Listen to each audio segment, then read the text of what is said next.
Hi, I'm a good law-abiding citizen of India and I'm here to share the horrible experience I had with the top-notch hospitals of Delhi. Past 2 days I'm not able to come out of the trauma what I faced at the hands of Medanta Hospital, Gurgaon. My son, who is an adult, needs a blood procedure every month because of a lifestyle condition he has past 25 years. It is a life-saving thing for him and he cannot do without it. Post his COVID tests and all his treatments, it was his time to get that monthly procedure done. But to our alarm, for 4 days we kept going to all the hospitals of Delhi, but they would not give us the bed for one day. All they were interested was to take the bed for at least 10 to 12 days, and that too after paying a package of 15 to 20 lakhs. I kept on saying that he just needs a blood transfusion, a blood procedure, which will just take 4 hours and which is a routine with every hospital and they know about it. But they would not listen to us. I kept going to all the top-notch and even the small hospitals. I went to Max Saket, I went to Colmet, I went to City Hospital, I went to Apollo Hospital. I went everywhere best possible, even the small nursing homes. They would refuse point blankly. Now I tried using all the pulls and the references, but I could not still get it. After long wait, my brother tried his best and then he got me a room at Medanta Hospital in Gurgaon. All they wanted me was to get my son admitted there, and they point blankly told us nobody is going to accompany him because of the corona scare we had, which we quickly agreed to. Now once when my son early morning at 8:30 gets to the hospital, after 1.5 hours, we get a call from the hospital to transfer 2 lakh rupees immediately. I was shocked. I said, you had given us 3,200 rupees for the procedure plus the room charges. What is the 2 lakh rupees for?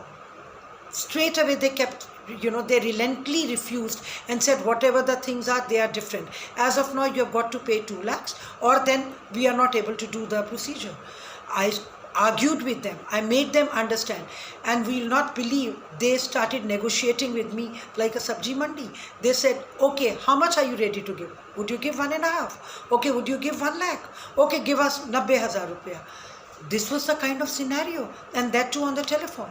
I kept on the phone and I called the person who had arranged the bed for me. And when they spoke to each other, did I get a call? Okay, ma'am, you can deposit 25,000 rupees. Which was also more, but then I just kept quiet and we transferred the money. Now my son, who's there in the hospital at 8:30 in the morning, the whole day till 6:30, nobody entered his room. Neither a nurse, nor a doctor, nor a peon. He kept asking for a glass of water. He kept asking for hot water. He kept asking for lunch. He wanted to talk to the doctors, but nobody would come. He kept ringing bell. Nobody would come. Till 6:30 in the evening, nobody came. At 9:30 afterwards, at 9:30 in the night, the procedure began, that too without the doctor. The nurse came in and she started the procedure and she went away.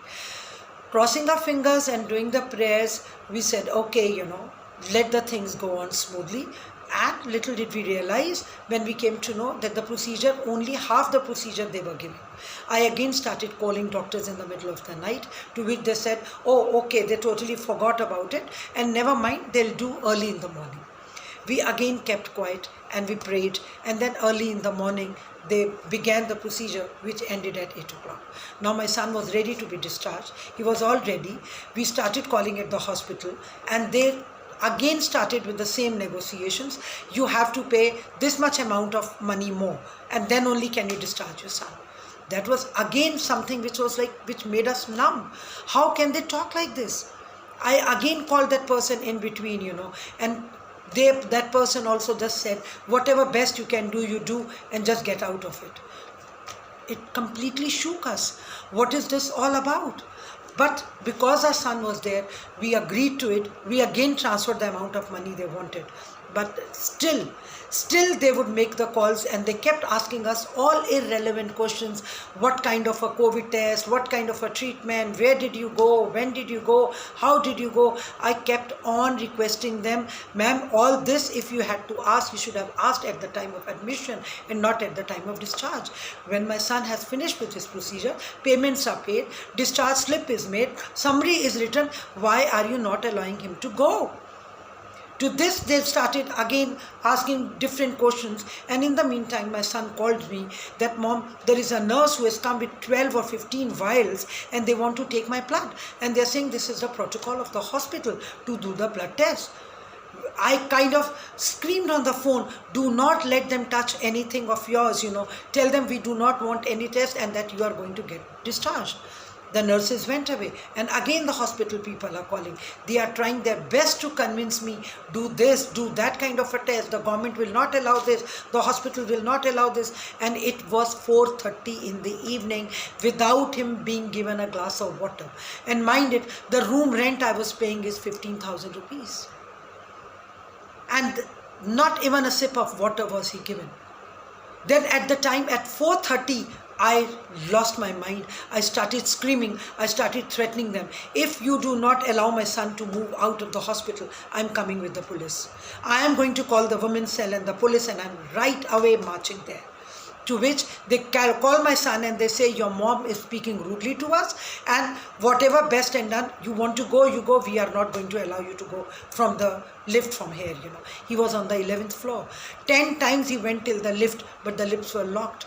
They would not allow him to go down. It was like as if he was made a hostage. He was made a hostage in the hospital just for to meet their demands. Just to meet their demands, he was made a hostage in the hospital. He was shit scared.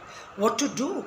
I again pleaded, they would not take my calls. I kept trying. I wanted to run away, but I knew they would not let me in the hospital because this big COVID scare is there. I again called the person who was in charge, but they also kept, switched off their phones. I again requested, but they didn't listen. Then at the top of my pitch of my voice, I again threatened, I accused, and, I really shouted and screamed and I cried. Did I come to know at 6 o'clock that my son called me, Mom, finally somebody has come up and they're taking me down and I'm coming back in my own car. And my son drove back in 40 minutes. And we could barely breathe those 40 minutes. Now tell me, Mr. Kejriwal, tell me the Prime Minister of India, is this what the citizens of India are getting? We pay our taxes on time.